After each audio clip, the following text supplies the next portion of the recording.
എന്താ എന്താ പറഞ്ഞത്? നിധിയുടെ കയ്യിലോ? അതെങ്ങനെ?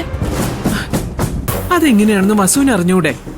ഇപ്പൊ ഈശ്വരമംഗലത്തിന്റെ അധികാര സ്ഥാനത്ത് ആരാ? ഭൈരവിയമ്മയെ ആരെയാ ഉത്തരവാദിത്തം ഏൽപ്പിച്ചിരിക്കുന്നത്? നിധിയല്ലേ? എന്തായാലും എനിക്കിപ്പോ ഒരു ആശ്വാസമായി. അത്യാവശ്യം കൂടുതൽ ഉത്തരവാദിത്തം വേണ്ട കാര്യങ്ങളെല്ലാം നിധി അങ്ങ് നടത്തിക്കോളും.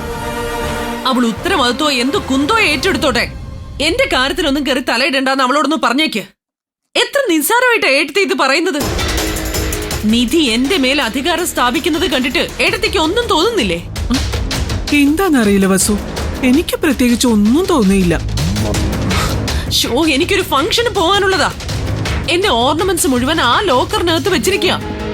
വളരെ പ്രധാനപ്പെട്ട ഒരു ഫംഗ്ഷൻ ആണല്ലോ. ഇനി ഞാൻ എങ്ങനെയാ അതിൽ അറ്റൻഡ് ചെയ്യുന്നത്?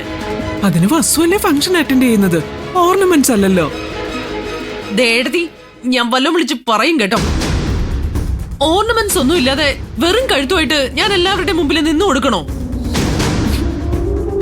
അങ്ങനെ ഒരു ചിന്ത ഉണ്ടായിരുന്നെങ്കിൽ വസുവിന് നേരത്തെ തന്നെ ഓർണമെന്റ്സ് ഒക്കെ പുറത്തെടുത്ത് വെച്ചുകൂടായിരുന്നോ? നിധിയോട് പറഞ്ഞിരുന്നെങ്കിൽ അവള് വന്ന് എല്ലാം തുറന്നു തന്നേനല്ലോ. ഓ, അത് ശരി.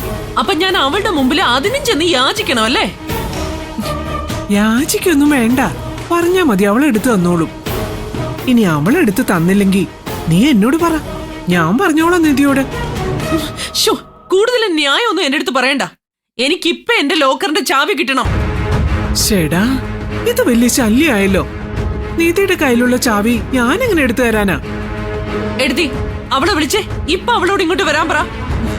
അങ്ങനെ വിളിച്ചു വരുത്താനൊന്നും പറ്റില്ല. പ്രണവിന്റെ ഡിവോഴ്സ് കാര്യമായിട്ട് നിധിയും ഗൗതമും പ്രണവും കൂടി വക്കീലിനെ കാണാൻ പോയിരിക്കുക. ഓ, ഒന്നും എന്നോട് ആലോചിക്കാതെ എല്ലാരും അങ്ങ് തീരുമാനിച്ചു തുടങ്ങിയല്ലേ? കൊള്ളാം, നന്നായിട്ടുണ്ട്. ഓ, ക്ലബിൽ നിന്നായിരിക്കും വിളിക്കുന്നത്. എല്ലാരും എത്തിക്കാണും. എടുത്തി, ഫംഗ്ഷന് സമയമായി.